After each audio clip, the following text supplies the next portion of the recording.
Juliano Zimmer. Programa Na Mira da Cidade. A política tratada com a seriedade que merece. Fatos, análise, debates e entrevistas. Acompanhe e participe. Mande sua mensagem para o nosso WhatsApp 41 988 56 8451. Na Mira da Cidade.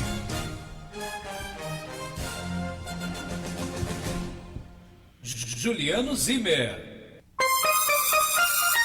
Confirmando a hora certa, 10 horas e 1 minuto, 10 e 1. Muito bom dia, está no ar mais uma edição do programa Na Mira da Cidade, debatendo sempre os assuntos ligados à política nacional, política estadual e municipal, contando sempre com a sua participação ao vivo pela nossa live no Facebook, pela página no site da Web Rádio Cidade Mix e também via YouTube e outras fontes aí que você pode acompanhar o nosso programa todas as terças e quintas das 10 às 11 da manhã.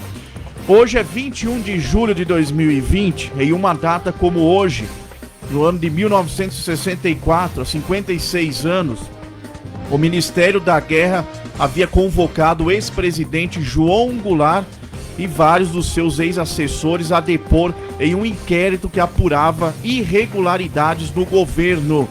Os depoimentos tinham a intenção de investigar a aplicação de verbas no gabinete civil e nas entidades beneficentes ligadas ao governo João Goulart.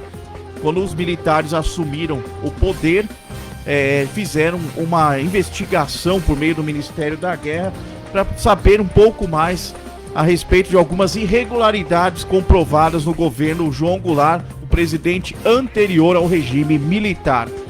Isso aconteceu há 56 anos, 10 horas e 2 minutos. Deixa eu cumprimentar, já chegando aqui nos estúdios ao meu lado, nosso comentarista que vai analisar os principais assuntos da nossa política, Everton Moreira. Mais uma vez, seja bem-vindo ao programa Na Mira da Cidade. Bom dia. Bom dia, Juliano, bom dia, Haroldo, bom dia a todos aí que estão acompanhando a gente aí pelo Facebook e também pelo aplicativo da Rádio Web Cidade Mix. Bom dia também ao nosso companheiro Haroldo Nascimento, na técnica, fazendo parte da nossa equipe também, que vai participar aí logo mais. Bom dia, Haroldo. Muito bom dia, Juliano Zimmer, muito bom dia, Everton Moreira. É uma terça-feira hoje bastante agradável. E já aproveitando para convidar os nossos amigos a acessarem conosco através do Facebook e também através da rede do YouTube, onde nós temos os nossos canais aqui da Rádio Web Cidade Mix e pode acompanhar também pelo www.webcidademix.com.br. Muito bem, lembrando que também, no meu canal, por todos os programas estão lá, para quem quiser acompanhar, é só entrar lá no canal Na Mira da Cidade. Vai estar escrito Na Mira da Cidade, tracinho Juliano Zimmer, Everton Moreira e Haroldo Nascimento. É o canal no YouTube para você acompanhar o programa Na Mira da Cidade. Obrigado pela sua audiência inicial. Vamos tratar primeiramente dos assuntos de Brasília, da política nacional, e depois aquele nosso debate sobre São José dos Pinhais, aquilo que está acontecendo de mais importante no município de São José, as iniciativas do poder público municipal, ligado à população, à área social, daqui a pouquinho. Eu quero começar, então, agora 10 horas e 4 minutos, falando a respeito aí do indiciamento do ex-governador de São Paulo, Geraldo Alckmin, ex-candidato à presidência da República, o ex-governador de São Paulo, do PSDB, Geraldo Alckmin, foi indiciado pela Polícia Federal por suspeita de lavagem de dinheiro e corrupção passiva.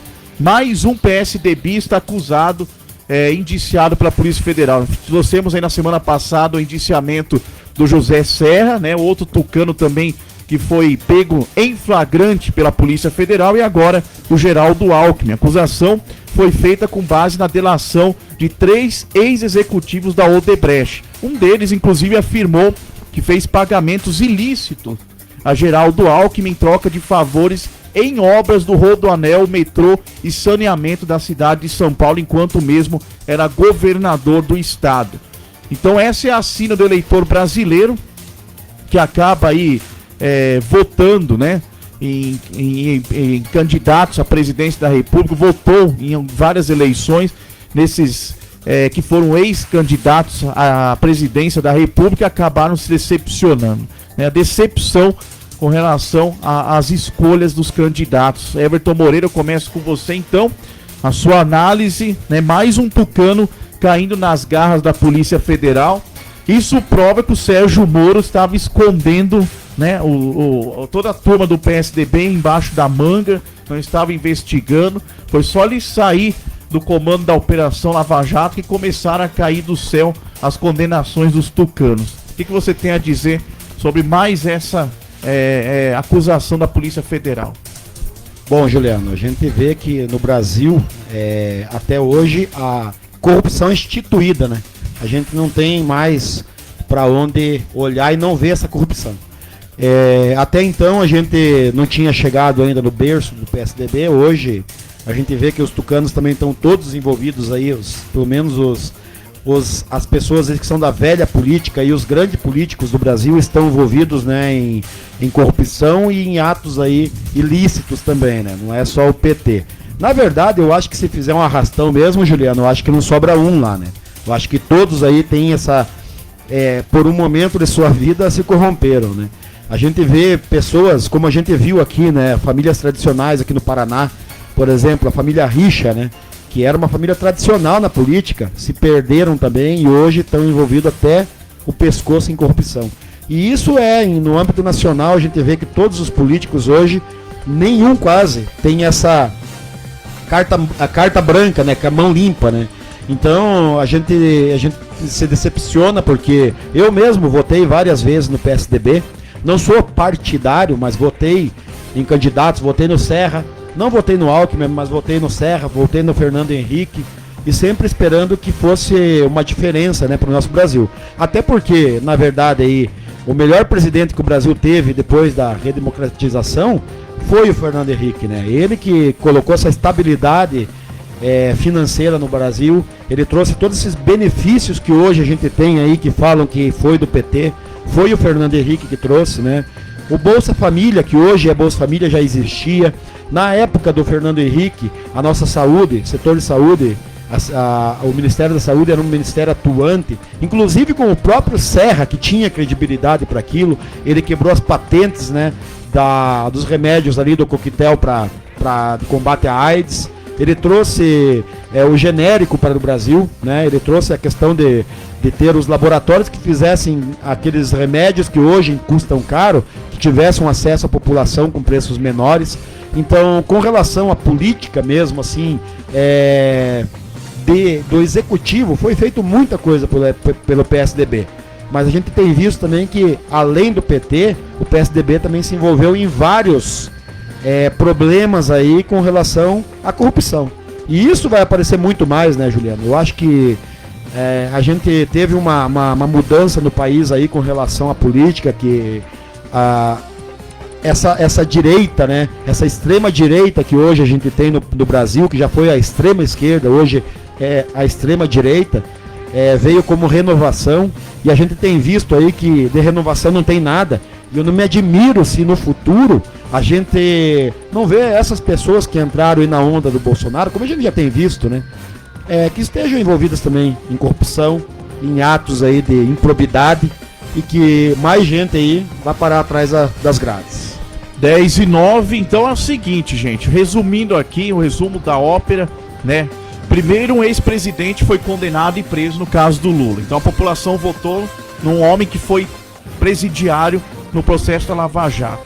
Quem votou em Aécio Neves em 2014 viu ele ser acusado pela Lava Jato também ficar cheio de processo e quase foi preso. E outra, eu votei no Aécio. Então. Eu votei no Aécio. Então, não me arrependo, porque era a única opção que a gente tinha, né? E como a gente não tinha essa questão também de saber o que se acontecia nos bastidores de Brasília, eu creio que uma boa parte da população foi iludida. Assim como eu acho também que todos que votaram no PT nesse tempo todo, eu acho que também foram iludidos, Juliano. Não é questão de concordar com o roubo, concordar com desonestidade. E sim, de acreditar numa pessoa que não tinha crédito. Então, quer dizer, a população acaba se decepcionando. Então, como eu disse, o Aécio 2014, quem votou nele, viu ele cheio de processo e acusações junto ao Odebrecht também, esquema de corrupção. Lula preso, né? 2 anos do poder, 2 mandatos no poder, preso. Quem votou no Alckmin em 2018 tá vendo ele ser indiciado agora. Então está difícil. Esse ano nós temos eleição, né? As pessoas têm que parar para pensar bem em quem vão votar agora para prefeito, para não cair nesse balaio de gato da corrupção. Está na hora também, Everton Moreira, inclusive dos partidos tentarem conseguir investigar profundamente quem são seus candidatos, o passado dessas pessoas que se colocam o nome à disposição para disputar um cargo público, para ver se ele não tem alguma maracutaia lá atrás, que está sendo escondida, abafada, né? O Roberto Jefferson, presidente do PTB, está fazendo isso, né? Ele disse o seguinte, ele falou que para ser candidato pelo PTB a alguma prefeitura, o sujeito tem que ter ficha limpa e não pode... Só que também é uma gozação, né? Vindo de quem? Roberto Jefferson. Eu ia falar isso, Juliano. Eu acho que o Roberto Jefferson é o pivô de toda essa corrupção no Brasil. Ele que colocou pra gente aí, até pela família dele, né? A questão do mensalão, né? A questão dos Correios, que nós tivemos lá atrás, fraude nos Correios, né? Então, a filha dele envolvida com um monte de maracutaia também no Rio de Janeiro. Então ele não tem muito o que falar, a Cristiane Brasil, que ia ser ministra do Temer... E acabou que de última hora também foi descoberto caso de corrupção, ela ficou de fora do ministério. A gente se lembra disso, né? Isso mesmo, né? Então eu acho que ele exigir ficha limpa para candidatos do partido dele, eu acho que é até uma questão de gozação mesmo. Acho que não tem outra palavra pra gente falar aqui. E outro que tá também temendo aí, né? Um impeachment é o Wilson Witzel do Rio de Janeiro, que ele tá na mão do ex-secretário da saúde dele, que agora vai fazer delações para a Polícia Federal e aí vai contar tudo que ele sabe do Wilson Witzel. Ele já estava negociando com os deputados estaduais, já falamos aqui no programa, o Wilson Witzel chamou os deputados estaduais da base da oposição, pedindo pelo amor de Deus para não fazer um impeachment contra ele, mas agora ele está na mão do ex-secretário da Saúde, no caso Covidão do Rio de Janeiro, os hospitais de campanha com contratos sem licitação, superfaturados, a questão dos respiradores também. Então, vai ter muito desenrolar aí dos fatos. A Polícia Federal está trabalhando a todo vapor. Vale lembrar que desde a construção de Brasília, lá atrás, em 1960, as empreiteiras não davam as cartas que nem dão hoje nas negociações com os políticos, né? O único que tinha eram os empresários e banqueiros que bancavam as eleições dos presidentes e davam as cartas. O Jânio Quadros, em 1961, ficou na mão dessa gente, deu no que deu. Foi cobrado depois, venceu a eleição, teve que renunciar ao cargo. E aí a grande empreiteira que trabalhou na construção de Brasília até faliu. A empreiteira chamada Marcos Rabelo. Essa empreiteira investiu uma grana altíssima em Brasília, foi descoberto corrupção, e ela pediu concordato e alegou falência logo em seguida. Olha só que história absurda. Então a história já vem de muito tempo, a corrupção envolvendo empreiteiras. E aí depois a gente viu toda aquela questão da institucionalização, né, do PT. Essa palavra não tem jeito, trava a língua mesmo. Então, mas o ouvinte entendeu, né? Então o PT institucionalizou a corrupção junto às empreiteiras, né? Junto com o PMDB e o PP, nós tivemos todo o desenrolar nos processos da Odebrecht. Tem o departamento de propinas da Odebrecht, com apelidos dos políticos, todos eles envolvidos, e os figurões dos partidos políticos, né? No PP tivemos o Paulo Maluf, PhD em corrupção, não precisa nem falar o quanto esse homem roubou o Brasil e mandou dinheiro para a Suíça e para paraísos fiscais também.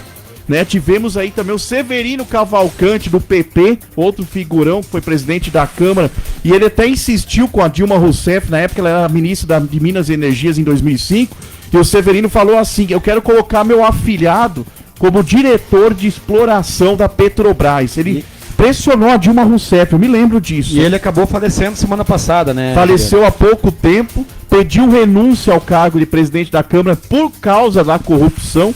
E por que não falar do PMDB? Né, o PMDB, Michel Temer foi presidente envolvido em corrupção, Eduardo Cunha, presidente da Câmara, Romero Jucá, Henrique Eduardo Alves, também ex-presidente da Câmara, Gedel Vieira Lima, o homem das malas de milhões no apartamento, né? Renan Calheiros, presidente do Senado, Sérgio Cabral e Jader Barbalho. Então, quer dizer, olha só quantos partidos que se envolveram com empreiteiras, com corrupção no Brasil, né? E desde 1960, desde a construção de Brasília, hein, gente? E o PSDB já ofereceu vários tipos de corrupção em todo o Brasil, tratou com descaso as acusações de corrupção e agora estão pagando o preço. E o Alckmin, em 2016, teve o caso da merenda escolar de São Paulo, teve uma CPI na Assembleia Legislativa de São Paulo para investigar, e logo depois, em 2018, ele se envolveu na CPI das OSS, ou seja, contratos entre o Estado e Prefeitura de São Paulo, junto com organizações sociais da saúde que desviaram dinheiro. Então o Alckmin não é de agora não que vem esse rolo com o Alckmin, é antigo. Assim como o Serra se envolveu em corrupção, Fernando Henrique Cardoso vai aparecer, pode ter certeza que vai aparecer, porque o PSDB é a esquerda azul, ao contrário do PT, ele só muda a cor, porque a corrupção é a mesma. Tanto é que os dois se revezaram no poder por 20 anos. Desde que o Collor saiu da presidência de Itamar Franco, Fernando Henrique Cardoso e Lula vem disputando a presidência da República, polarizando as campanhas eleitorais há mais de 20 anos. Então, quer dizer, o Bolsonaro chegou e quebrou o esquema. Por isso que eles estão com raiva. Por isso que eles querem tirar o presidente. Porque nenhum dos dois, nem o Fernando Henrique nem o Lula, estão mais na presidência. Então é um caso de negociação. A oposição vira situação, aí faz um acordo com quem é oposição no momento e vira toda essa maracutaia aí, essa institucionalização do crime da corrupção na política brasileira. Mas isso, Juliano, a gente tem que dar mão à palmatória e falar que isso no Brasil não é novo, né? O monopólio dessas grandes empreiteiras sempre houveram no Brasil, desde a época do regime militar. Sempre as mesmas empreiteiras, né? Envolvidas em obras públicas, né? Em obras de infraestrutura, sempre as mesmas, né? Você não via mudar, né? Sempre as mesmas ganhavam, parecia coisa de cartas marcadas. E isso foi vindo década a década. E hoje se estourou por quê? Na verdade não tem muito mérito da Lava Jato, mas é que a comunicação hoje no Brasil é muito rápida, né? Com a tecnologia da internet, tudo vem à tona. Então aquela informação que antigamente não chegava à população, hoje no instalar de dedo ela aparece na própria internet, nas próprias redes sociais. Isso ninguém esconde mais nada de ninguém. Todo mundo hoje tem um celular, todo mundo tem um gravador, alguma coisa para poder colocar isso na mídia, né? Então, só lembrando, né, que isso não é exclusividade da época do Fernando Henrique para cá. Isso no Brasil sempre existiu. O problema é que agora está se colocando para a população ver. Então, é uma coisa assim que a gente não tem muito o que falar, né? Mas é uma coisa que prejudica muito o Brasil. Esperamos que no futuro próximo aí a gente consiga ver, né, que o Brasil tem jeito, que esses políticos mudem, que a gente tenha ética na política, né? E que sejam feitos projetos em prol da população e não do bolso dos políticos que estão no poder. Confirmando então, 10 horas e 19 minutos, mandando um alô pro pessoal, né? Muita gente participando do programa hoje, obrigado pela audiência. Mariane Proença, bom dia, obrigado por estar conosco. Reinaldo Rocha, bom dia, Juliano Zimmer, Everton Moreira e equipe de trabalho da Rádio Cidade Mix. Juliano, a política no município de Pinhais está a todo vapor, olha só. O grupo do Dr. Marcos Siskin, conheço o Dr. Marcos Siskin, uma pessoa muito influente, né? Até um abraço pro Renan lá, meu amigo. Um abraço pra ele lá. E daí ele tá falando aqui do Newton Bonin, Nelson Garcia, Renan Siskin. Política está sólida, forte para ser renovação da política municipal. E o povo do município de Pinhais está confiante que esse grupo seja vitorioso e que a renovação aconteça logo. Um abração aí, obrigado pela participação e comentário do Reinaldo Rocha, né? O Márcio Furquim Lima Souza, né? Também, Liberta São José dos Pinhais, hashtag Ricardo Arruda, hashtag Mauro Quinosti, né? Aí, parabéns aí, obrigado pela audiência. A política em São José dos Pinhais e em Pinhais tomando conta aí da cidade, né? Antônio Janete aqui também, bom dia. Bom dia aqui do centro da cidade, acompanhando o nosso programa, né? Chega aqui tomar um café com nós aí, Antônia. Muito obrigado. Estamos na espera aqui. Com certeza, eu quero que o pessoal venha visitar os estúdios, né, Everton Moreira, aqui da nossa rádio, tomar um café, conversar comigo, com o Everton, com o Haroldo, né, conhecer as nossas instalações, é muito importante essa interação com o público, né? Em breve, Juliano, uma novidade aí pro pessoal, a gente terá também aqui a TV, né, Cidade Mix, né, a gente tá instalando aqui agora os estúdios para que a gente tenha algumas programações aí de TV também. Com a qualidade que nós fazemos aqui pela live do Facebook e na TV também, a pessoa poder assistir lá no YouTube, né, na casa dela, na TV da casa dela lá, como se fosse qualquer TV canal aberto, né, com a qualidade digital, de qualidade altíssima, para você nos acompanhar sempre. E um racha no STF, seu Everton Moreira. Olha só, uma ala do STF é favorável à Lava Jato e se articula para derrubar a decisão do presidente da Corte, Dias Toffoli, de determinar o compartilhamento de todos os dados de investigações da Operação Lava Jato com a Procuradoria-Geral da República. Eles não basta eles quererem se meter nas investigações da Lava Jato, agora eles querem saber tudo o que está acontecendo, o que a Polícia Federal está fazendo, eles querem compartilhamento de dados. É uma das estratégias pensadas para forçar o julgamento do tema. É o relator do ministro Edson Fachin incluir o caso em agosto, já na volta do recesso, no plenário virtual do STF, que não depende do presidente da Corte, Dias Toffoli. Então o Fachin pode colocar como relator em pauta essa votação já na volta dos trabalhos do STF após o recesso. Na avaliação de ministros ouvidos separadamente, reservadamente, pode até ser derrubada, né, essa liminar aí do Dias Toffoli, caso venha a ser debatida entre os ministros e se chegue a um consenso. Então, é mais uma forma de controlar, né, a Operação Lava Jato. O Supremo quer manter tudo na mão, né? Eles querem dominar o Brasil, gente. Isso sim é ditadura, né? Para quem pensa que vai ter intervenção militar, não, vai ter uma intervenção do Judiciário, da Corte Máxima do Judiciário. Já está tendo essa intervenção. Como é que pode uma coisa dessa? Quer dizer, não dá a impressão que é carta marcada? Eles estão a serviço de quem? Né? Eles estão a serviço de quem? Por que eles querem saber antecipadamente o que vai acontecer na Lava Jato, se nem o presidente, pela lei, pela Constituição, pode se intrometer? É um absurdo atrás do outro. Eu vou comentar daqui a pouquinho, quero ouvir primeiro o Everton Moreira falando sobre esse assunto. Mais uma vez o Supremo se metendo aonde não deve.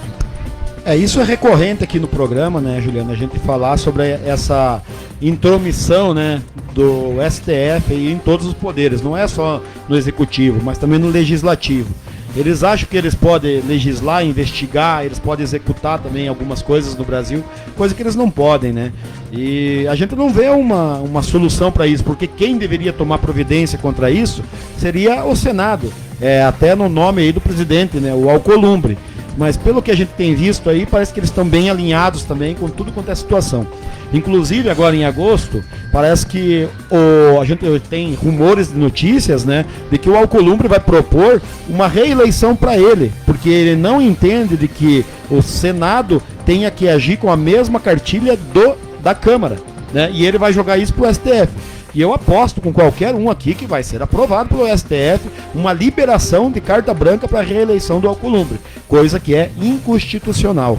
Então a gente tem visto aí muitas atitudes do STF que não condiz com aquilo que eles fazem. Eles têm que revisar as leis, eles têm que ser um julgador em última instância. É isso que eles têm que ser. Eles não têm que se envolver em assuntos do executivo nem do legislativo. Leis é do legislativo. E a questão do executivo cabe somente ao presidente da República, com a sua equipe, tomar as decisões. Então tá ficando chato. Cada dia que passa a gente vem aqui com as mesmas notícias, com as mesmas falhas, né, que tem no âmbito federal, sempre envolvendo o STF. Complicado.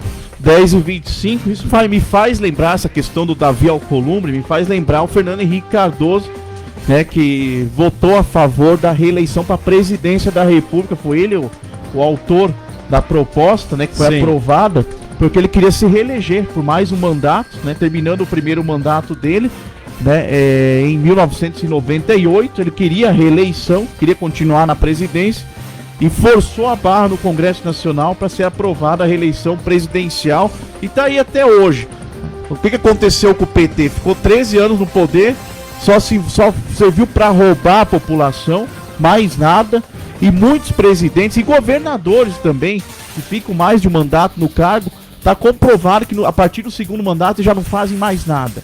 No primeiro mandato fazem alguma coisa, no segundo mandato ficam só enrolando e enganando a população. Agora, com relação à Operação Lava Jato e o STF, vale lembrar, a Operação Lava Jato foi a maior operação anticorrupção realizada na história. Mesmo que a gente fique bravo com o Sérgio Moro, mesmo que ele tenha aprontado o que aprontou com o presidente, esse mérito a gente não pode tirar dele, né? Como juiz, foi o único juiz que peitou mesmo a classe política, né? E foi mais longe até nas condenações do que aquela operação Mãos Limpas da Itália, do qual serviu de exemplo para a Lava Jato. A Mãos Limpas durou de 1992 a 2005 e não teve a mesma quantidade de condenações que a Lava Jato teve. Foi a maior operação de todos os tempos, combateu o maior esquema de corrupção, né, de todos os tempos, o maior roubo já acontecido na história, que foi o roubo da Petrobras, bilhões de reais, né? Então a Operação Lava Jato chegou a prender um presidente da República, isso é inédito no Brasil. Nunca antes a Polícia Federal prendeu um presidente ou um ex-presidente da República. E empreiteiros foram pra cadeia, quadrilheiros, presidente que lavava dinheiro, né? E mostrou que a lei é para todos, isso que é importante. E a roubalheira do PT, seu Everton Moreira, começou lá atrás. Há muito tempo, em 2002, quando o Lula era candidato à presidência, que venceu as eleições. Foi feita a compra da candidatura do vice do Lula, José Alencar, por 4 milhões de reais.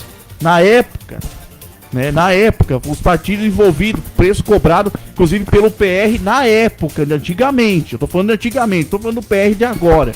Né? Aí veio o mensalão, petrolão e loteamento de ministérios. Até porque o PR eu acho que não existe mais, né? Depois ele virou PRB e hoje é Republicanos, né? Então, exatamente. Então, mas voltou a ser PR, mas com outra cara nova, gente nova no comando. Mas naquela época eles compraram mesmo a candidatura do José Alencar. E aí, o que acontece? Agora vem os caras de pau do PT, eles vêm como se tivesse caído do céu. Né? Eles vêm cobrar, chamar o presidente de ladrão, de fascista, de não sei o que, de ditador, né? Quer dizer, eles não fizeram nada. Eles se aproveitam do foro privilegiado da imunidade parlamentar. E se aproveitam também que os ministros do STF foram advogados de defesa deles. O Toffoli, por exemplo, por que ele não pede o compartilhamento de uma investigação envolvendo o PT? Por que ele não manda ser investigados os processos que já existem contra os condenados da Lava Jato? Até hoje eu não vi o Supremo Tribunal Federal punir ninguém da turma da esquerda, do PT. Eu não vi isso acontecer. E esses mesmos juízes, desembargadores, e no caso do Supremo Tribunal Federal são advogados, porque nem juízes são, levaram um pau em concurso para juiz. O que eles fizeram de bom pro país? Nada. Derrubaram a liminar que era contra o auxílio moradia para os juízes e desembargadores, feita pelo ministro Luiz Fux em 2014. Né? Em 2019, derrubaram a prisão pós-segunda instância. Acabou.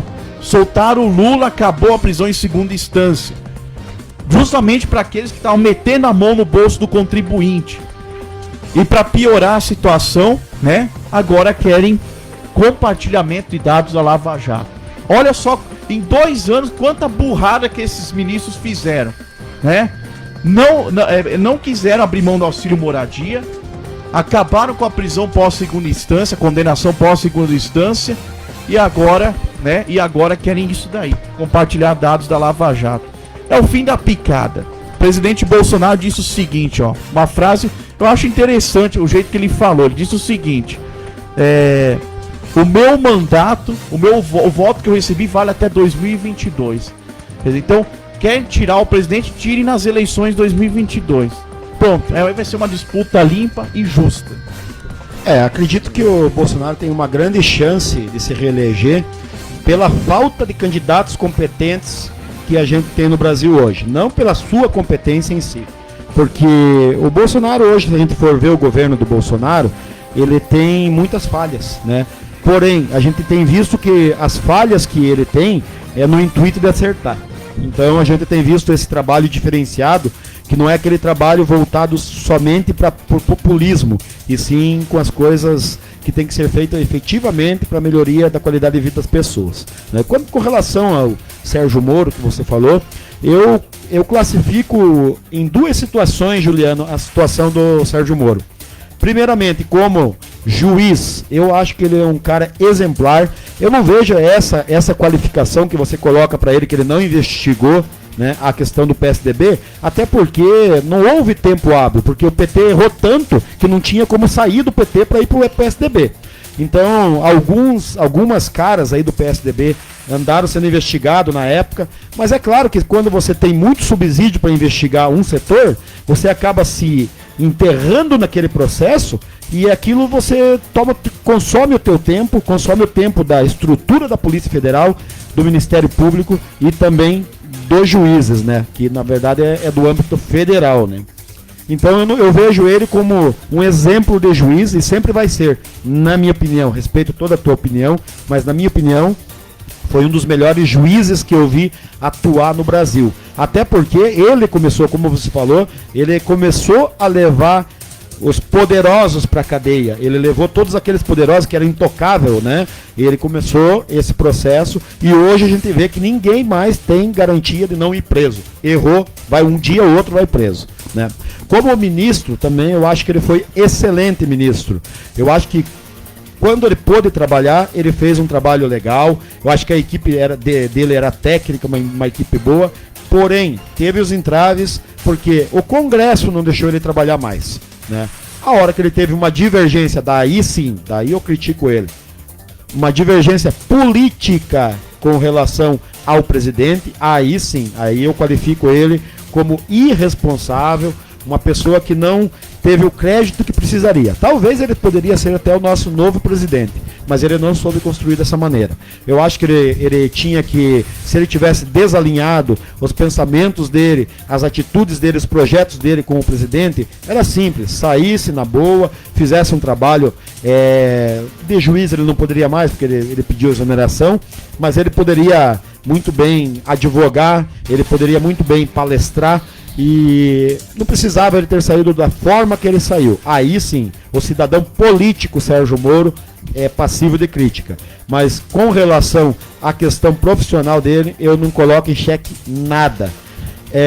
Quanto ao STF querer ter acesso, né, a todas as investigações, para conhecimento, tranquilo, eu acho que até eles podem ter, porque lá na frente eles vão ter que agir também, porque a maioria desse pessoal que está sendo investigado são pessoas que têm foro privilegiado. Então eles podem até ter acesso para que eles tenham conhecimento, mas tem sem intervenção, porque tem todas as instâncias, primeira, segunda, terceira e quarta instância, que a quarta instância nunca acaba também, né? Porque sempre vive de liminares, e isso nunca tem fim. Você não vê um julgamento final feito pelo STF, não existe. Isso não existe, é sempre liminar em cima de liminar, e isso prevalece só a benfeitoria de quem tem dinheiro, né? O cara que tem dinheiro, que tem bons advogados, nunca vai preso nesse país. Por quê? Porque agora tem essa lei de segunda instância, né, de que não tem mais a questão da segunda instância para ir preso, e o cara que tem dinheiro tá lá no STF, lá bancando advogados, lá dia e noite para jogar liminar para ele não ir preso.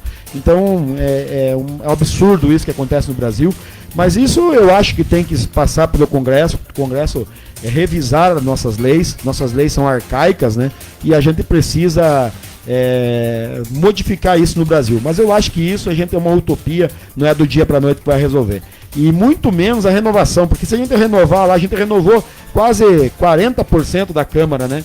E você vê que as pessoas estão no mesmo vício. Não muda nada no Brasil com relação à política. Vamos torcer para que um dia a gente tenha dias melhores aí, que pessoas decentes entrem na política aí para fazer a diferença. Com certeza. Então é isso aí, gente. Mandando um abraço pro pessoal. Muita gente participando. Olha, o Reinaldo Rocha aqui novamente falando com a gente aqui, né? Tá mandando aqui o número do WhatsApp dele, obrigado pela audiência. Antônio Janete, estou no fervo da CEF. Da Caixa Econômica, é a abreviação. Eu também vou te contar, né, Haroldo? Você tá esperto, cara, isso aí. Pessoal assistindo aqui, a Natália dos Reis lá no Montes Claros, né? Mandando parabéns aqui pelo nosso trabalho aqui, pelo programa, né? Caixa Econômica, Antônio Janete, tudo estressado, a pandemia brava, abraço pessoal. Tá feia a coisa, hein? Não é só a pandemia, o bolso também tá ficando bravo, né? O pessoal tem ido atrás do recurso financeiro aí e cada dia pior, né? Pessoas não conseguem sacar, não conseguem pagar conta, né? Fila enorme, né? Filas enormes. Tem fila até no aplicativo, cara. Ó, o Brasil é tão lascado com esse negócio de fila. Até no aplicativo tem um bonequinho que tem que andar na fila lá. É impressionante, o cara fica o dia inteiro esperando pra ser atendido numa fila do aplicativo. Ah, eu vou te contar, cara, é uma barbaridade. O problema é que a hora que chega na tua vez, ele fala assim, ó, volta lá atrás. Não, aí cai a internet, cai o sinal. É desse jeito mesmo. Ó o Fernando aqui, ó. Bom dia, Everton Moreira, Juliano Zimmer. Valeu, Fernando. Bom dia, Fernando. Grande amigo, Fernando. Maratonista aí, exemplo aí pra nossas crianças aí, as pessoas que gostam do esporte aí, principalmente da maratona. Viu, Haroldo? Eu quero saber dessa história. Você falou que teve político derrubando o muro e outro levantando o muro aqui em São José. É uma história meio confusa aí, né? Na verdade acontece muito em época de política, é o famoso cobra engolindo cobra, né? O mais ligeiro, o mais esperto chega primeiro. Então, a pedido da comunidade do Cisana, foi feito esse pedido talvez em intermédio da Câmara de Vereadores ou direto, de que o muro acabava atrapalhando as mães que estão ali de repente com seus filhos. Então foi um pedido, segundo o que foi comentado, explicação aí de uma live, que ali vai ser instalado grades. E aí existe a situação dos prós e os contras, né? Quanto custou aquele muro para derrubar assim de repente e quanto vai custar a grade, né? Então, falta de planejamento. Falta de planejamento. Agora, eu tenho uma curiosidade, Haroldo, vê se você consegue me tirar essa dúvida. Por que todos os equipamentos públicos da prefeitura, praças, estão sendo cercados por grades? A gente vê lá no Guatupê uma estrutura muito bonita lá, muito, muito boa, uma estrutura legal lá. E tá tudo com grade. Será que é por conta da pandemia ou é por conta mesmo de vandalismo? Ou será que é só para gastar o dinheiro público? O que você me diz? Acredito, de repente, que pode ser as chamadas verbas impositivas ou ainda aquelas fundo perdido. No fundo perdido você tem que ter algum projeto. Às vezes é obrigado a derrubar alguma coisa para construir de novo, né? Para você poder gastar o valor ali, senão aquela obrigação de devolver o valor que não é usado. Quanto à questão de cercar partes públicas, sou totalmente contra. Totalmente. Você vê, nós temos exemplo deste, a biblioteca pública que foi cercada, foi isolado todo aquele parque, foi colocado aí para que as pessoas possam, passando por dentro ali da biblioteca, fazer uso do bosque para fazer suas leituras. Mas ali o que acontecia era que o pessoal de rua usava aquele espaço, né? Usava muito aquele espaço. Então, um projeto tem que puxar o outro. Há necessidade de se ter uma casa de passagem em São José dos Pinhais, conforme a gente já falou, Everton Moreira, uma casa de passagem que valorize as pessoas de rua, porque muitas dessas pessoas de ruas podem estar abandonadas aqui devido ao vício do álcool, da droga, né? Não é simplesmente empurrar com a barriga como faziam outros municípios que lotavam combis e ônibus até e traziam para São José dos Pinhais, deixavam estes aqui à mercê em São José dos Pinhais. Estando aqui, não tem como também a nossa parte colocar em ônibus e combis e levar para outros municípios, por exemplo, né? Esse é um problema social que tem que ser tratado com seriedade. Não se tem seriedade nisso. A gente vê em várias cidades do Brasil políticos lotando ônibus e vans e levando para outras cidades, né? Eu acho que a gente tem que encarar o problema de fato, né? Ideias tem. Eu tenho ideias aqui, a gente já discutiu várias ideias com relação a essa situação social da nossa cidade. Projetos tem, a gente vai colocar alguns projetos aí pra frente com relação a isso, né, Haroldo? Hoje tudo que a gente se fala, tudo que eu converso com você, com o Juliano e com nossa equipe aqui, se transforma na mídia marrom aí como cópia de projetos. Mas eu te falo um negócio curto e certo. Há quanto tempo foi inventada a roda? Há muito e muito tempo, né? Desde que o homem é homem, né? E ela não vem sendo cada vez mais aperfeiçoado? É isso. Na verdade é o seguinte, Haroldo, pessoas que têm ego, eu acho que essas pessoas não são merecedoras de crédito, tá? Eu acho que se você é um agente público, coisa que eu não sou, né? Mas se eu fosse um agente público, eu ia querer o bem para minha cidade, eu ia querer bem para o munícipe, né? E dependente de onde vem a ideia, né? Eu acho que é o seguinte, essa questão de ego tem que acabar na política. Se tem 21 vereadores hoje na cidade, né? Esses 21 tem que votar a favor da população e não a favor de um vereador, ou de 2 vereadores, ou do prefeito, ou de algum secretário. Eles têm que levar projetos viáveis para a população, aqueles projetos que a população precise. Agora, ficar com ego, que esse projeto é meu, esse projeto é dele, esse projeto é daquele. Eu conheço vereadores que têm 500 projetos que lança lá e sabe que nunca vai sair, mas se sair um dia, ele vai ter o crédito. Indicações é outra situação. Indicação eu posso fazer 10 mil indicações. Uma hora vai sair uma indicação. Daí você ganha o crédito. Daí eu fiz a indicação. Muito bem. Levou para a população um projeto viável e pode ganhar o crédito. Tranquilo. Se tiver um vereador que coloque lá 500 indicações e daí com o tempo for saindo, beleza. Ele teve aquela ideia de colocar a indicação, o prefeito viu, mandou para frente, né? Então é isso que é até a situação que o vereador não faz obra, ele faz indicações. A questão da impessoalidade, né? Que ele não pode agir com isso. Então, se um vereador, e eu conheço vários, hein?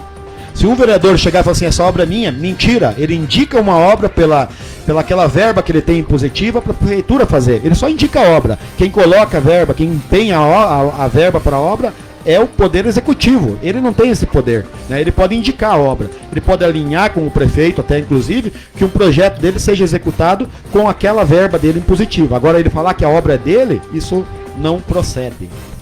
Eu resumo da seguinte maneira hoje, né, a situação, numa comparação, se a gente for fazer aqui no Poder Executivo e Legislativo. E isso é válido para o poder público federal, estadual e municipal. O Poder Legislativo virou um despachante do Poder Executivo. Ele só despacha aquilo que o Executivo determina. A prova disso é no governo do Paraná. Passava tudo na Assembleia Legislativa no governo Beto Richa. Ele conseguiu trazer a bancada inteira do PMDB pro lado dele. Bancada essa ligada ao Requião, que era oposição ao Beto Richa. Até o Romanelli virou líder do governo Beto Richa na Assembleia Legislativa do Paraná. Está sendo despachante oficial dos interesses do partido junto ao governador Beto Richa. Então, gente, essa é que é a verdade. Quem deveria legislar, ou seja, fiscalizar o poder executivo, o poder legislativo deveria fiscalizar o executivo, mas eles não fiscalizam o executivo. Eles despacham determinações executivas. É bem diferente você ser um despachante do executivo do que você fiscalizar o executivo. Então eles despacham e não fiscalizam. Na verdade, o que a maioria dos vereadores, estou dizendo aqui em São José dos Pinhais, vou levar como exemplo que agora o assunto, a pauta aqui é São José dos Pinhais. Eu acho que está faltando conhecimento, né, para quem exerce cargos públicos. Eu acho que os nossos representantes teriam que ler a lei orgânica do município para ver as atribuições de cada um, né? Que hoje a gente não vê isso, né? Eu vou levar uma notícia aqui, Haroldo, que está na mídia aí, que é com relação a Volkswagen Audi, que fez uma doação de 10 toneladas de alimentos, né, para a prefeitura, para ação social. Isso é bem-vindo, né, principalmente nessa época de pandemia, onde as pessoas aí estão perdendo seus empregos, as pessoas estão desamparadas aí com relação às questões financeiras mesmo, né, e isso faz muita falta. E só espero que isso não sirva de campanha política, né, de palanque político para nenhum vereador, nenhum candidato a prefeito também, né, que as pessoas que precisam disso aqui, elas não merecem ser exploradas, né, visualmente, né, a sua imagem não tem que ser explorada. Eu acho que tem que ser feita uma distribuição isenta e que essas pessoas que sejam atendidas não sejam exploradas politicamente na cidade. Então vamos torcer para que chegue nas mãos certas, não nas mãos de alguns políticos aí, ou aspirante a cargo público, e que isso não se torne um palanque político na cidade. Isso, ó, essa ação da Audi, né, deveria ser fiscalizada pelos vereadores. Se realmente esses alimentos vão ser distribuídos para a população. Aí que entra o trabalho do legislativo. Mas algum vereador se preocupa em fazer isso? Na verdade, ele se preocupa em tirar foto. Pois é, mas na verdade, a fiscalizam. fiscalização é essa. Então. A gente vê gente aí com caminhões de cesta é. básica tirando fotos aí, Então. distribuindo. Isso é questão só de marketing, Então é né? Não é questão publicidade. de fiscalização. Não, é publicidade, não é fiscalização. Seria fiscalização se o vereador fosse na casa das pessoas entregar junto a cesta básica. Vamos lá, vamos lotar um ônibus aqui, lotar uma van, um carro, sei lá, e vamos na casa das pessoas, o próprio vereador vai lá e entrega. Mas eu Aí acho que sim. isso não dá certo também, né, Juliano? Aí Vai- se torna... compra de voto. É. A pessoa, é que se tivesse bondade, se tivesse uma visão política disso, eu acredito que daria certo. Mas a partir do momento que ele dá uma cesta básica, ele tá ali entregando, ele vai falar assim, ó, te ajudei, mais tarde você me ajuda. Mas foi É a assim Audi age. que deu a cesta básica. Ele não vai poder Ele não tirar vai isso. comunicar isso para a pessoa que está recebendo. Eu acho que tem que ser feito através dos CRAS. Os CRAS têm que fazer essa distribuição. A questão de compra de voto hoje em São José dos Pinhais está muito grande. Eu acho que tem o órgão, tem aquela repartição pública que faz esse tipo de assistência, é essa que tem que fazer. Sem colocar nome de prefeito, sem colocar nome de vereador, de deputado, de governador, de ninguém. As pessoas que precisam, elas estão pegando um bem ou é de doação de uma empresa privada, ou se não é um dinheiro do contribuinte que está vindo para gerenciar isso. Então as pessoas têm que aprender a não lidar com as pessoas como se fosse gado, né? Elas têm que aprender a lidar com as pessoas como se fossem seres humanos, Não como subestimar, elas são. né? Não pode Agora você falou tudo. Seja da parte que vem da Audi essa doação e vá para assistência social para ali ser redirecionado e distribuído, feito sem essa margem de campanha, e a outra situação é essa mesmo. Quer dizer, se acontece uma obra, uma melhoria ou qualquer situação, isso vem de algum lugar. Ou seja, de um IPTU, ou seja, de um outro imposto. O ISS, né? O ISS, famoso, né? O famoso imposto municipal mais... É o povo que paga. Na verdade é você aplaudindo, tem até um dizer lá, não vou lembrar agora, mas achei muito bacana. É você aplaudir você mesmo, né? Então, Cortesia com chapéu alheio, né? Também, Que é uma frase cortesia. famosa, né? olha essa também aqui como utilidade pública, a Prefeitura de São José dos Pinhais, por meio da Secretaria de Saúde, realizará a campanha da multivacinação para intensificar as vacinas contra sarampo e febre amarela. A campanha será no dia 25 de julho, das 9 às 16 horas. No sábado, dia 25, também estará disponível a vacina influenza contra a gripe. Crianças, adolescentes e adultos poderão atualizar seu calendário vacinal a partir das atualizações de vacinas que foram disponibilizadas. As unidades básicas de saúde UBS que irão promover a vacinação são várias e se encontram no site da Prefeitura, que é o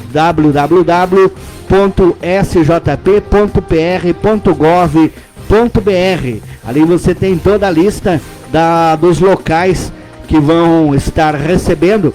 Até o colega Marcelo Bruno estava comentando aí que pro lado ali do Colônia Rio Grande parece que não vai ter em um posto, mas aí há necessidade de você procurar um posto mais próximo, né, Everton? Isso aí, Juliano. O importante é que todos aí se previnam, né, e vão aí aderindo a essa campanha de vacinação. Outra notícia aqui que a gente tem aqui com relação ao governo do estado é que o governo do estado está propondo 100 milhões para a compra de vacina contra o coronavírus para o ano que vem, né? Já para empenhar essa verba já na lei de orçamento para o ano que vem, né? Isso é uma medida legal, né? Porque a gente tem visto aí que as vacinas estão já sendo desenvolvidas. A gente viu que chegou aí da China, né? A da Oxford também, né? Isso. Essa agora não teve acesso no Brasil ainda, né? Isso aí tá chegando Tá agora. chegando, mas Isso. o Brasil foi escolhido para fazer, Para fazer os testes também. E chegou aí na madrugada, há 2 dias atrás, ele chegou no Brasil também, da China, né? Para fazer o terceiro lote de testes, né? Onde vão ser testados 9.000 pessoas no Brasil. Direcionado isso para as pessoas envolvidas com a saúde, né? Aquelas pessoas que estão na linha de frente e vão fazer esse teste. Eu ouvi de algumas pessoas que isso aqui não é voluntário nada não, diz que estão obrigando as pessoas que estão trabalhando nessa linha de frente aí a usar essa vacina para fazer os testes, né? Então, se isso for real, eu lamento, né? Porque eu acho que tinha que ser voluntário, né? A pessoa que quer fazer, faz. A que não quer, não pode ser obrigada a fazer. Mas vamos torcer, né? Que, independente de qualquer coisa, o Instituto Butantan está fazendo, são 4 polos, né?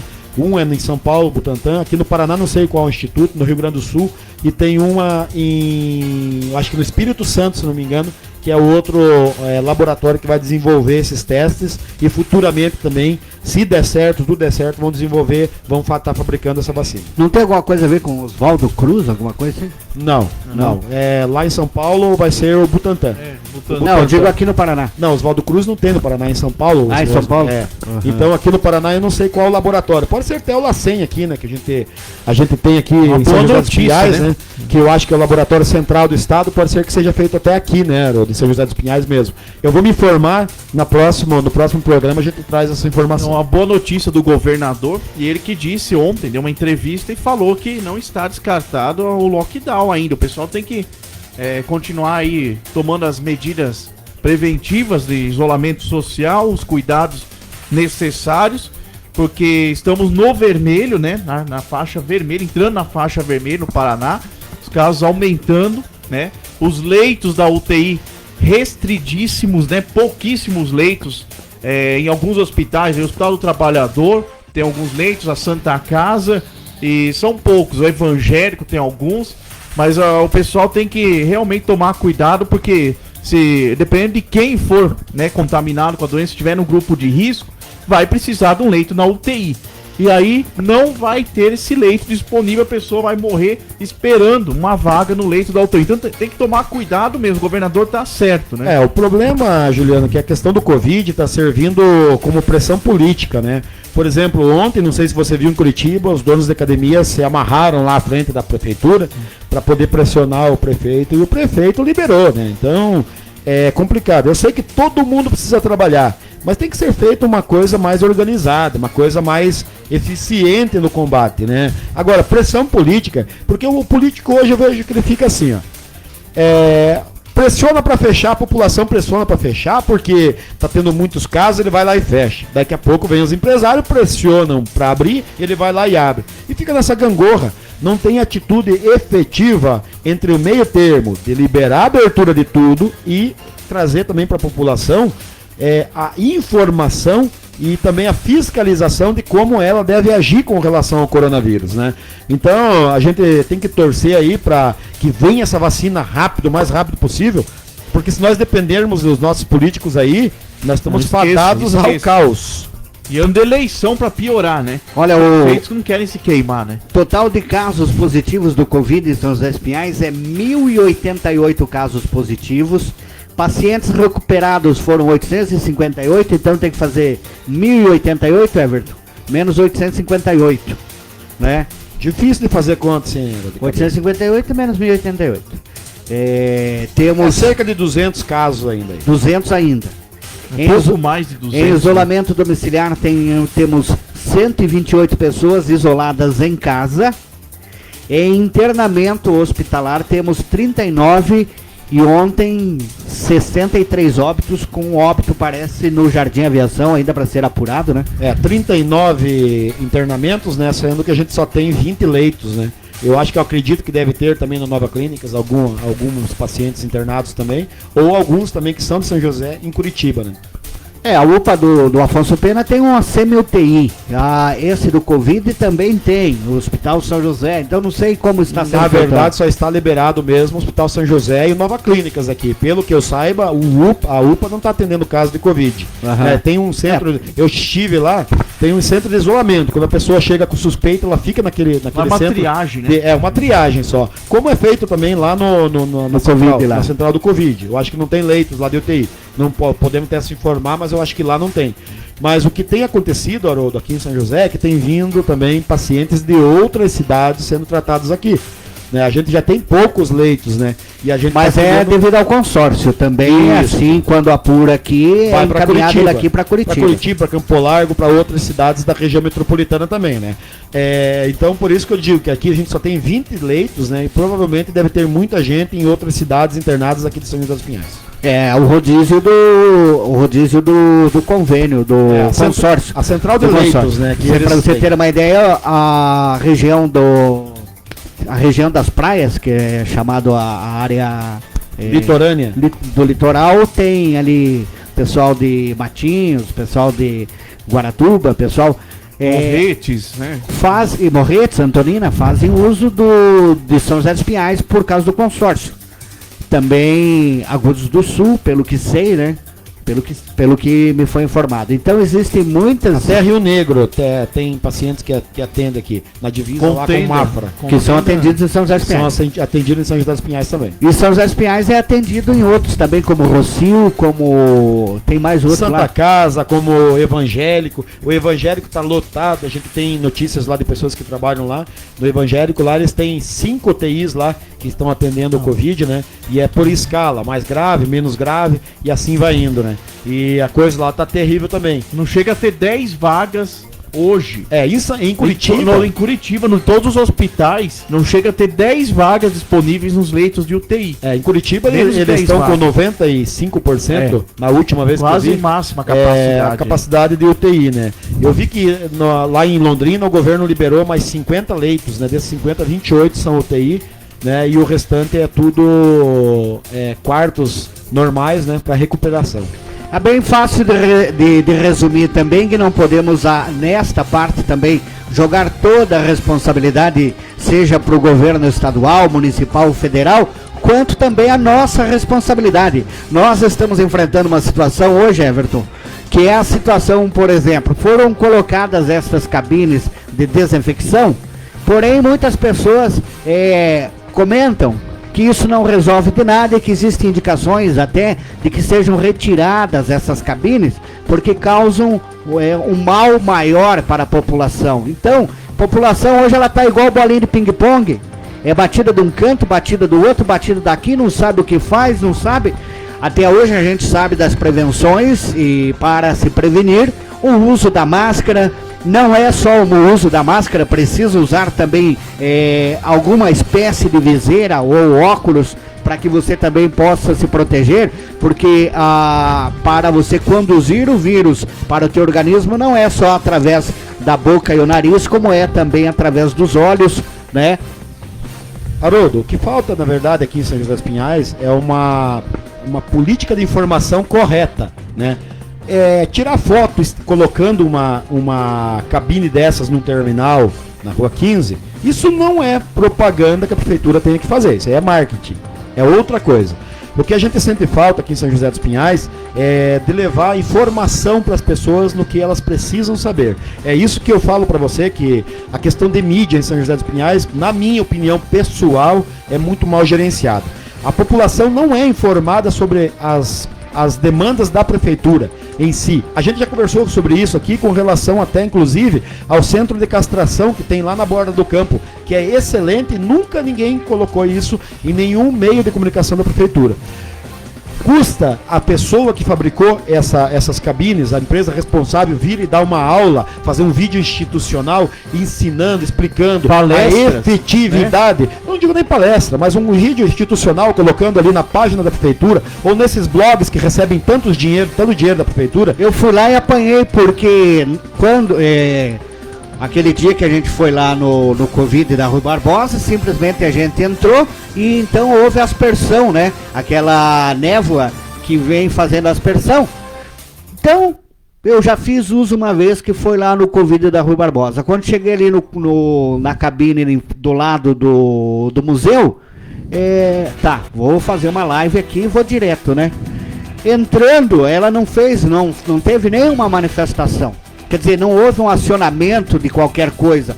Aí começou já a minha curiosidade, por natureza ser curioso, para saber, será que eu tenho que apertar um botão? Será que um botão deste, o que acontece? Não tem nenhuma placa de instrução, né? Na verdade é o seguinte, falta informação total. O funcionamento, eu acho que não cabe ao cidadão, que senão danifica. Se cada um for lá meter o dedão no botão lá da... É que nem os caixas eletrônicos 24 horas. Desse instrumento, desse equipamento, não adianta. Eu acho o seguinte, se tem lá, tem que colocar um funcionário da saúde para instruir a população. Mas isso não é nem o mais importante, Haroldo.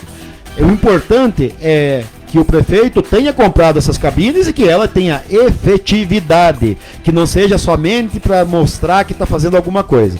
Então, tinha que colocar cientificamente alguém explicando se aquilo tem efetividade no combate ao Covid ou não, entendeu? É isso que a gente precisa. Isso não é o prefeito que vai fazer, não é o secretário, isso é a pessoa que é responsável técnica pelas cabines. Tinha que fazer um vídeo e mostrando a efetividade comprovada. Não adianta lá, isso, mata aquilo. Não, ela tem que colocar dados técnicos de que isso combate realmente, né, o coronavírus. Porque senão é um desperdício. Porque senão é só jogar pra plateia e fazer um marketing eleitoral. Não é isso que a gente quer. Eu não estou falando mal aqui do prefeito, não estou jogando contra o prefeito. Pelos comentários que tem a respeito da funcionalidade do objetivo, que é as cabines, né? Eu só acho que efetivamente ele tem que mostrar se aquilo está sendo eficiente ou não. Aí é o seguinte, para ele não apanhar, porque é isso que a gente quer. A gente não quer gerar picuinhas políticas na cidade. A gente quer que o dinheiro seja empregado naquilo que realmente precisa ser feito. No efetivo. No efetivo. Então o que o prefeito deveria fazer? Colocou isso, mostre cientificamente de que isso funciona. Para ele evitar até essas questões de desgaste político que está tendo nesse ano de eleição, porque nesse ano de eleição eu nunca vi. Todo mundo entende de doença, todo mundo entende de remédio, todo mundo entende de política, todo mundo entende de mídia, todo mundo entende de tudo, né? Aí você tem a população de São José dos Pinhais aí com 300 e mais de 320 mil habitantes e todo mundo entende de tudo. Palpiteiros de então, plantão. O que a gente tinha que fazer, o que o prefeito tinha que fazer, é efetivamente mostrar o resultado de que isso está acontecendo, de que isso é benéfico para a população. Só isso. É nisso que tem que ser gasto o dinheiro de publicidade da prefeitura. É isso que eu sempre friso. Eu não sou contra nenhum blogueiro, não sou contra nenhum meio de comunicação, eu sou contra a má aplicação do dinheiro público em coisas que não são efetivas. Você colocar lá uma fotinho de prefeito, uma fotinho não sei do que, isso não tem efetividade nenhuma para a população. Tem que mostrar para a população aonde estão os postos abertos, que vai ter a vacinação. Tem que colocar para a população quais os meios efetivos de combate à pandemia. Tem que colocar para a população os riscos delas estarem nas ruas, né? De que vai ter a fiscalização, de que tem multa. É isso que a gente quer, de que essas cabines são efetivamente eficazes, né, no combate da pandemia. É só isso que a gente precisa. Gastando dinheiro, a verba publicitária nisso, eu vou estar contente. Daniel Camargo dos Santos, deixa eu mandar um abraço pro pessoal, tem muita gente participando. Daniel Camargo dos Santos dando bom dia, valeu, obrigado pela audiência de sempre, né? Leandro, Márcia, bom dia a todos aí. Haroldo, Everton, Juliano, obrigado, bom dia. Tatiane, Camille Costa, bom dia. Deus abençoe todos vocês e suas famílias também. Obrigado igualmente, Tatiane. Josélia Leal, bom dia. Tem sim, pessoal. Tem gente internada em outros hospitais em Curitiba. Ok, obrigado pela informação.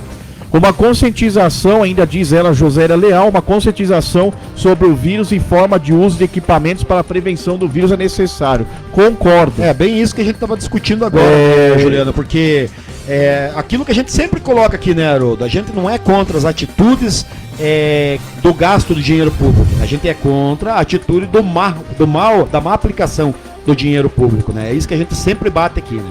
Eu considero como desinfecção uma necessidade para o nosso município e acredito que a cabine funcione desta maneira, porque muitas pessoas acabam adquirindo o vírus através de um contato, ele fica nas superfícies e a pessoa pode levar isto para casa e dentro de casa ter alguém lá que tenha probabilidades de problemas de saúde, e são vários os problemas, mesmo que este seja jovem e não apresente nenhum problema, ele pode ser um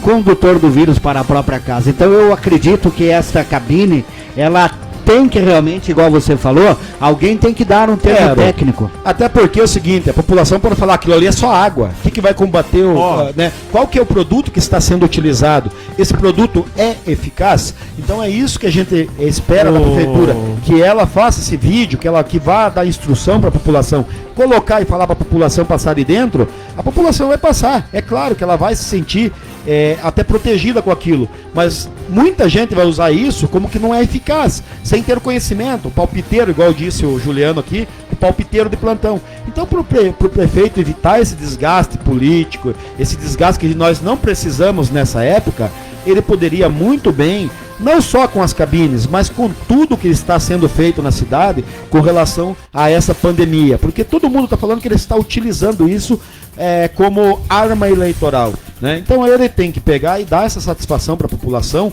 e mostrar de que as atitudes dele, se estão realmente sendo efetivas, que ele mostre e demonstre com dados técnicos até inclusive, né? Inclusive com a Débora, né, com o enfermeiro João, que eles levem essas informações técnicas aí para a população, para que eles possam ver que isso não é brincadeira, que a gente está trabalhando sério. E que estavam esclarecendo muito bem a população, mas não sei se você reparou, deram uma sumida por uns tempos, você não Agora vê mais. É o seguinte, você não vê mais comentários da Débora, do João, né? Eu vi aqui em algumas rodas políticas aí que a gente tá aí, Haroldo, que isso é por conta da mudança até da data da eleição, que perdeu um pouco a força aí do que tem que fazer de propaganda. Então é por isso mesmo que a gente exige que o prefeito coloque a sua equipe técnica para demonstrar aquilo que ele está fazendo, mas tecnicamente, né? Não só para alguns vereadores, alguns secretários tirar foto e dizer que está trabalhando. Agora é o seguinte, ó, esse é um problema, gente. Isso aqui se institucionalizou também na política nacional. A falta de informação. Todos os governos lançam propostas para a população, projetos sociais, mas não explicam como que vai funcionar, aonde a pessoa tem que ir para ser atendida, os horários certos para ser atendida. Tá aí o caso do auxílio emergencial, né? O auxílio emergencial tá aí, ó. Ó a confusão que está dando esse auxílio emergencial. Uns recebem certo, outros não recebem. A pessoa vai na fila do banco, não consegue informação. Aí com a pandemia ninguém atende pessoalmente, tudo por aplicativo. Tem fila no aplicativo. Gente, não adianta você fazer os melhores projetos do mundo e ficar só na teoria e não passar a informação certa para as pessoas que vão ser beneficiadas por isso. Então esse é um problema de Brasil, né? É um problema de Brasil. Acontece em São José, acontece em Curitiba, mas é um problema nacional. Mas Juliana, é aquilo que a gente fala aqui. A propaganda dos órgãos públicos não deve ser feita para alavancar carreiras políticas, e sim para levar informação dos serviços que a população precisa e necessita. É isso, né? Não é para dizer lá que o prefeito fez 50 quilômetros de asfalto. É para mostrar para eles que aquilo levou uma efetividade na vida deles, né? E muito mais para campanhas aí educativas, campanhas de essa questão também de informar a pessoa como ela deve agir, da efetividade do que o político está fazendo em prol da população. É só isso que a gente espera da classe política, né? Muito bem, eu vou ficando por aqui, prometendo voltar com mais assuntos, mais debates também na quinta-feira, no programa Na Mira da Cidade com o Juliano e o Everton. Se Deus quiser, Ele quer e eu vou correr atrás. Um beijo no seu coração. Fui! Valeu, tchau, tchau. Haroldo. Valeu, um abraço até quinta-feira. Maurício Cru entrou aqui também, cumprimentando. Everton Moreira, Haroldo, Um abraço lá pro nosso amigo, grande amigo Beleza. Maurício Cruz. Obrigado, hein? Everton Moreira também, obrigado pela sua participação hoje. E quinta-feira estaremos novamente debatendo os principais assuntos da política, né? Isso aí, Juliano. Espero que todos aí tenham um bom dia, né? Que Deus abençoe a vida de cada um de vocês. E prometemos voltar na quinta-feira aí, se Deus quiser. Ok, vamos lá para fechar a pérola do dia também no programa de hoje.